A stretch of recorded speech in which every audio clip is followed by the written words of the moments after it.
Lord. Oh. Let's be respectable. Let's be calm. We're winning! Oh my God. Put this on my stand over here. I'm going to pass out. That picture sucks. Everybody, thanks so much for joining me. Thanks so much for joining me on my halftime report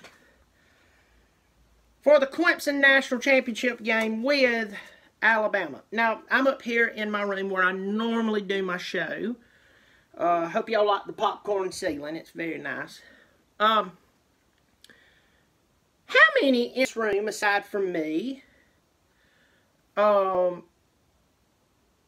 believe that this would be the score at halftime? Not even me. See, I called for Clemson to beat Alabama 34-31.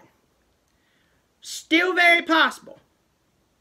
And let me go ahead and tell you, the first lesson I taught my boy when I was teaching him and still teaching him about football when I'm coaching him is when you play in a good team and you're beating them, you don't take your foot off the pedal. No. If you take your foot off the pedal, you lose. By the way, I'm seeing a bunch of new people in there. Bunch of new people in here. If you ain't subscribed to me, this is year round. I'm Bobby Dirkens. Hit the freaking subscribe button. God, I could rip a bear apart. Oh, I'm so happy right now. Thank y'all so much for joining me. Let's talk about the first half. Let's talk about what's going on. First of all, Clemson scoring on a pick six against Tua. Now listen to me. Listen to me.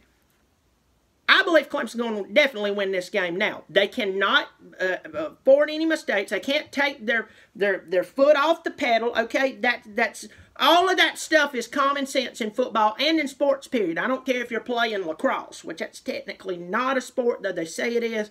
I think ISIS created it to try to get our minds off of good barbaric sports, so if they ever invade, we therefore would be a bunch of wusses. But that's another rant for another time. The point here is this. We forced Tua to throw a pick six. What have I been preaching for weeks? If any of you follow me whatsoever, what have I preached for weeks? Many times. Notice that when Tua threw his very first interception of the season, it was against pressure. Notice when he threw his second interception of the season, it was against pressure. Listen to me. Listen to me. Here's the deal.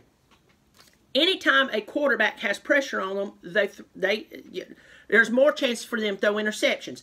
I know this. I know this is nothing new. I know that it's not like I pulled something out of the annals of time.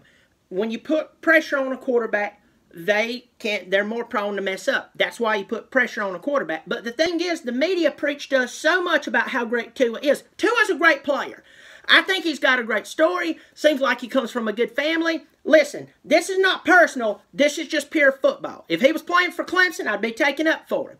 But I'd even have to say the same thing. Here's the deal. Here's the deal. The truth is, he's thrown 2 picks tonight, one of them being a pick six. The last interception he threw, he basically threw a punt. And the ball got returned, ended up being turned into a touchdown. Let me tell you this, Alabama's a really good football team. And we know if we have more than piss for brains, what's about to happen. They're going to make adjustments. Clemson, don't take your foot off the pedal. Don't turn over the ball. Don't stop doing what you're doing. Okay? Continue to do what you're doing. Continue to jump in and out of coverages to bring confusion. And continue to force him to make mistakes. Offensively, continue to throw the ball. Bama is not used to anybody who throws the ball because most everybody, listen to me, nobody gets a chance to throw the ball against Bama because they don't have the talent. But who did this humble redneck tell you could do it? A guy who a lot of NFL scouts right now are saying if he were to come out right now in this coming draft, he'd be the first quarterback taken.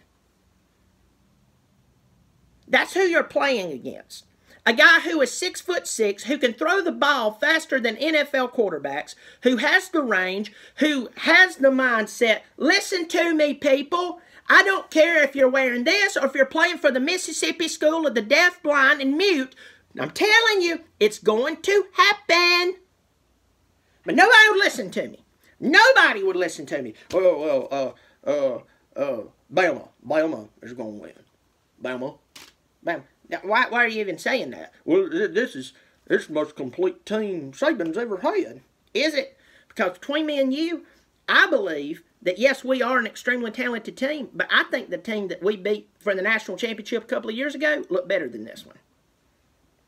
Oh, but listen, I had so many people tell me, y'all be a trashy Jalen Hurts-led national championship team.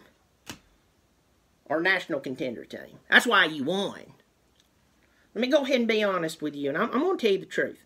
Tua's talented, Bama's talented, and this game's not over. It's not over. I wanted to see a touchdown there at the end. But if Clemson continues to do what they do, it's now borderline getting ugly. So while a lot of you are sitting here chanting SEC, which might I go ahead and tell you, if you play in the SEC, and this is for my new people who's watching, you don't know me. For the new people who does not know what I'm about to say, the people who watch me all the time know what's coming. But for you you're big, SEC, you are like the trailer trash girl who is running around town bragging about her husband beating her. Because he has the biggest arms in town. That's what you're doing. And the more they win, the great recruits they continue to pour into their school so they can keep dominating you. So you have to watch them play tonight and not your team. I'm right. Hold on one second. I'm going to take this in. I'm right. Exhale with me. I'm telling you right now, we're doing it. And I'm fired up. I don't...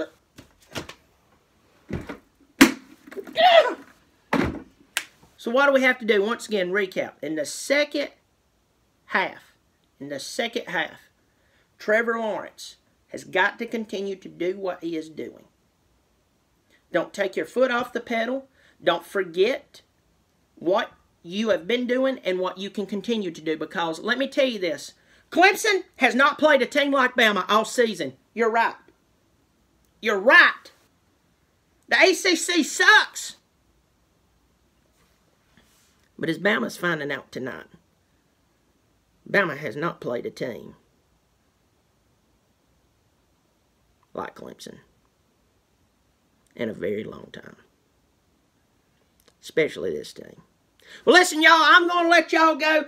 Once again, glad you're here. I'm going to do a post-game, especially if we win. I'm definitely going to be here. So glad. If you're new, once again, hit the subscribe button. Good to see Roadshow, Volunteer Roadshow. For everybody you don't know Volunteer Roadshow, find him. Volunteer Roadshow on YouTube. Hit the subscribe button for him. My buddy Pigskin Pete, hit the subscribe button for him. Find Tailgating for Tigers. He's a big Clemson fan. He's amazing. You go get him. Hit the subscribe button. If you like me, you definitely go, okay, they're actually much better than me. I'm just the crazy. I'm like the rabid raccoon you find. The rabid raccoon you find, that's me. They're more refined. They awesome. Listen, you keep showing up. And Lord knows, as long as my heart don't give out, I'm going to keep showing out. Go Tigers!